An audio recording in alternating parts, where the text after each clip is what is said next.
Hi guys, welcome back to my channel. If you're new here, my name's Antonia and today I'm going to be talking about how I found my first term at Imperial College London. If this is your first time on my channel, like I said, my name's Antonia. I'm a fourth year medical student and I make videos about med school and university, and I throw some commentary in there as well. So if that sounds good to you, feel free to subscribe and keep watching this video. Even though I'm in my fourth year of medical school, this year I'm actually not studying medicine. I'm studying global health this year at Imperial College London, but because of Miss Rona, of course, I am at home and I have been at home for the whole of my first term. I'm actually filming this video in the first week of my second term because Christmas was really just for me to sleep and to have a good time with my family. But yes, I just thought it'd be a nice time to just sit down and reflect on my first term at Imperial and just tell you guys about it. So without further ado, let's get into this video. So I've split up this video into sections and hopefully you'll be able to find the sections that appeal to you the most. I thought I'd just start off with course content and workload because that is the crux of the degree. So for my course at Imperial, and I think it's like this for all the other BSc pathways except for bioengineering and marketing. The blocks were 4 weeks long each. We had 3 weeks of teaching and then one consolidation week, which is basically the week that our assessments would be in for. There wouldn't be any teaching or like minimal teaching so that we could just focus on trying to finish up and hand in our assessments. The main mode of teaching was via online lectures, live Q&A sessions and like group discussions facilitated by work we'd had before. For all our teaching sessions we had pre-reading, which definitely took some getting used to. Like I know that some sessions I've had in med school have had pre-reading or suggested reading lists and stuff, but I don't really stick to that sort of thing. I normally go off the lecture, the textbooks I like to use and the internet. So it was very weird to have to actually sit down and do work before a session and then go to the session actually knowing things. Majority of our pre-reading was actually videos. Sometimes it's annoying to watch a video before an online lecture because I feel as though the same information was kind of getting rehashed, but on the whole it was really interesting, very different to what I was used to. I think I mentioned how interactive this course was in my ibsc update video, which if you haven't watched I'll link it up here somewhere. But yeah, it's really interactive. There's a lot of group work, a lot of getting us to just work together, which was nice. Group work isn't always the best, and I think again I mentioned it in that video, but taking all things into consideration, I do think that I was fairly lucky with my groups. It was definitely weird to try and get to know people in the groups and to feel a bit comfortable, especially as I'm an external intercalator and the majority of people in my course are actually from Imperial, so I've never met them before. But I think on the whole everybody was really nice, everybody was very welcoming, and it was nice to actually get the opportunity to meet new people because that's part of the reason I intercalated outside of my university. If I'm being completely honest as well, our timetables were fairly full. The majority of the days would start at 9 o'clock and we'd have a mixture of these sessions like I've mentioned. If we weren't in online lectures or Q&A sessions, then we'd be having to do group work and work on like mock assignments together and stuff, which was interesting. And sessions lasted between half an hour with some of our shorter Q&A sessions to 2 hours or even 3 hours with some of our longer presentation sessions or our group work sessions mainly. I definitely found the course content really interesting. It's a really interesting fusion of like medicine and health as well as epidemiology, economics and policy and things. I just wasn't really expecting it when I got onto the course, like how much we'd be required to learn about these different topics. It's definitely been very eye-opening, and that's one thing I really like about this course, especially in the way that it's taught at Imperial. It's really integrated into just normal life and you have to take so many factors into consideration. You do this for medicine as well, but I think it's one thing learning about certain areas, for example, have a higher tendency to smoke and develop lung cancer and to pass away from lung cancer, for example. But with global health you really delve into the social determinants. So is it because there's a more deprived area, or is it because maybe there's not as much job availability, so people are often struggling financially more and need to have that kind of escape. It's so interesting to actually look into these factors and see why some of these factors come around. I've really enjoyed that part, and I think definitely for me I've really liked the way that Imperial have not shied away from the hard conversations. I remember in the second week of term, I think,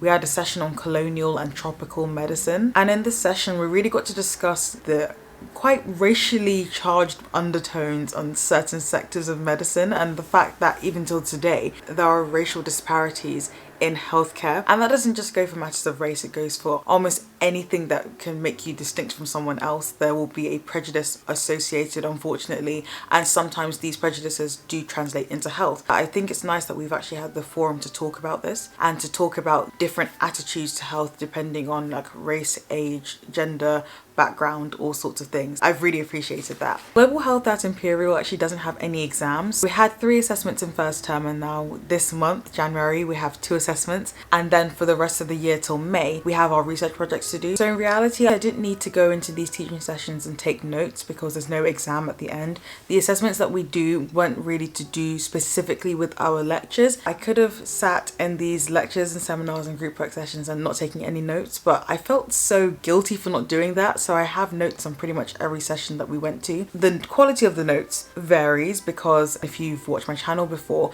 you'll know that I'm in Canada right now, 8 hours behind the UK. So I did the whole of first term between the hours of midnight and 10 a.m. in the morning. My brain wasn't always functioning properly at that time. But yeah, I have these notes. I don't know what I'm going to really do with them, but it's nice to look back on them and actually have a record of what we were being taught in those sessions. Sometimes the lecture timetable did get a bit overwhelming, and there were days that I would literally just be so exhausted that I just sit and do nothing. But because the content was really interesting, overall I really enjoyed the lecture aspect of this course. So I'll move on to the second section now, which is the assessments, and I've already kind of hinted towards them that we had 3 assessments in first term, 1 at the end of each block. We had to write a commentary to a published article in our first block, create a poster for policy recommendations in our second block, and then in our third block we had a data management task, which made me very grateful that Christmas was around the corner. Each assessment was very different to what I've done in medical school, so it was a very new experience. Out of the 3, I probably enjoyed the commentary the most because it was nice to just pick out parts of a paper and talk about them. It felt weird to have to pick out the paper though and to talk about limitations of it and almost not discredit somebody's work but tell them where they should improve, especially because the papers that we did in our mock and in our real assessment, you know, they're obviously published by people who've done a lot of research, so they know what they're doing. Me as a medical student who is not very good at research, I didn't really feel qualified to say anything like that, so it definitely took a bit of coaxing of my own mind to be okay with it. As I mentioned before, I wasn't really expecting the amount of non-medical knowledge that I'd learn on this course. Policy, just the whole world of policy, has been interesting and enlightening to find out about. We were sort of given a whistle-stop tour about how policy recommendations actually come about and the sorts of research and background reading that you need to do, the evidence that you need to be able to bring in to prove that your policy has potential to make a change. And for the assessment, there was a lot of that. Actually sitting down and looking at a problem and having to read around it, find out the sorts of factors that go into decisions made around that topic and trying to think about ways to potentially mitigate or solve that problem. Definitely took some getting used to, but I think all in all at the end of it, I feel good for having done it and I was happy with my poster that I produced. The submission was a bit different because in our first submission, our commentary, we only had to give it in. With the policy poster, we actually had to give it in and then we had to present it in front of a group of our peers and 2 supervisors, which was very intense.